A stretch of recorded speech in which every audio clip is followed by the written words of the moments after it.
שיהיו כולם על ראש השנה.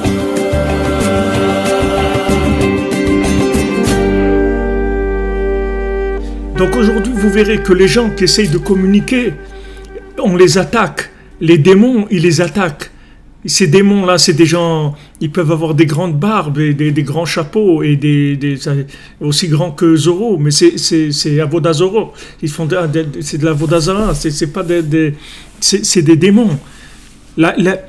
Le signe du démon, des démons, c'est des gens qui empêchent, qui attaquent les gens, qui rapprochent les gens d'Hachem, qui transmettent ça, c'est le signe que c'est un démon. Parce que pourquoi? Parce qu'il sait que si jamais il y a des gens de quoi il vit le démon?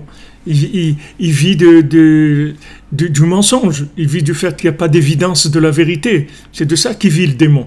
Une fois que maintenant la vérité elle est évidente, le démon il a plus de vitalité. Le démon il vit sur le mensonge, le fait que la vérité elle est cachée. Donc quand tu parles à quelqu'un, tu le rapproches de la conscience d'Hachem. Qu'est-ce qui se passe? Cette personne-là maintenant, il n'y a aucun démon qui peut l'attaquer. Il est indémontable. Il y a personne qui peut l'attaquer. Personne ne peut l'attaquer parce que maintenant ça y est, il est conscient de la vérité. C'est tout ce qu'il fallait. Cette conscience de la vérité, ça le connecte à Dieu, ça y est. Il fait partie des gens qui sont de l'autre côté de la barrière. Ils sont passés du côté de la conscience divine. Donc c'est autre chose complètement.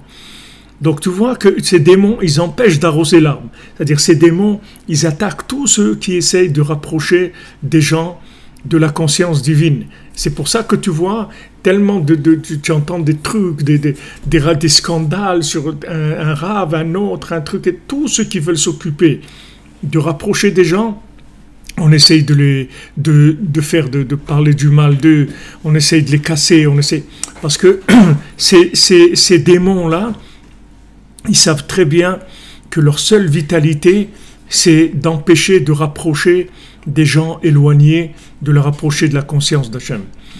Donc, dès qu'ils voient qu'il y a des gens qui s'occupent de ça, ils commencent à les attaquer.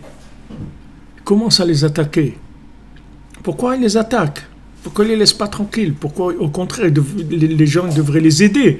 Ils sauvent le monde. Non. Voilà mon ami Pinchas Brami à Paris, qui a l'école où tous les jeunes qui ont eu des problèmes dans les yeshivot et tout, qui sont tombés, qui ont pas, il les reprend, il les prend, il leur apprend un métier, et en même temps il les remet dans la Torah, etc. Mais il m'a dit, tu peux pas imaginer combien de systèmes religieux ils m'ont attaqué, au lieu de l'aider. Qu'est-ce qu'il fait? Il prend des gens qui allaient tomber complètement dans le désespoir, il les ramène, il leur redonne le goût à la vie, il leur redonne la connexion avec Hachem, il leur redonne la confiance en eux, il leur apprend un métier, et après ils se marient, ils se reconstruisent. Baruch Hachem, et tu vois les systèmes, ils attaquent ça. Mais pourquoi les systèmes? Parce que c'est des systèmes de démons, c'est tout. C'est des systèmes de Shindalet, c'est des systèmes de démons. Comme Rabbeinu l'a met dans l'Écoute Morin, Shedim Yehudaim, c'est des démons juifs, mais c'est des démons. La preuve que c'est des démons, c'est qu'ils ne supportent pas que tu rapproches quelqu'un. Ils ne supportent pas ça, ils attaquent ces choses-là. Alors dans le conte là-bas, regardez ce conte de l'infirme et vous allez voir que ce que je vous dis là, vous allez le voir dans des dimensions beaucoup plus développées, avec beaucoup plus de ramifications, dans des détails. Vous verrez exactement les choses comme elles sont aujourd'hui, qu'il y a tellement d'attaques par rapport à ceux qui ont voulu faire quelque chose, diffuser. Regardez Rav Israël Bérodesser, regardez qu'est-ce qu'ils lui ont fait. Qu'est-ce qu'ils lui ont fait? Comment ils l'ont attaqué? Pourquoi? Parce qu'il a diffusé des millions de livres, il a imprimé des millions de livres. Des millions de livres. Des millions. Qu'est-ce que c'est des millions de livres? Aujourd'hui, on a plus facile que le livre, on a l'internet, c'est beaucoup plus facile que le livre. De lire un livre, déjà, c'est déjà les gens qui arrivent à lire des livres, comme on dit, Tabarakallah, on dit en arabe. C'est-à-dire que c'est bien pour lui, c'est-à-dire, Tabarakallah, Baruch Hashem, au moins il tient debout, quelqu'un il arrive à lire un livre. Aujourd'hui, il n'y a pas. Le gars, il peut mettre de la techno et des trucs, et il met des écouteurs, et voilà, il se laisse emporter dans un cours, et il part. Avant de dormir, il se met au lit, il met un cours, et il ne sait plus s'il est réveillé, il est endormi, il entend des paroles, il sait plus des... Voilà ce qu'il peut faire la plupart des gens. Et il y a des gens qui peuvent encore étudier des livres.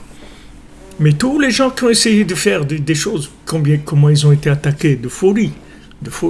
Et ça continue. Regarde, tu verras. C'est vrai que les gens qui rapprochent les autres, les gens qui ne s'occupent pas de ça, sont tranquilles, ils n'ont pas de problème. C'est normal, c'est des démons. Il n'y a personne qui va les embêter.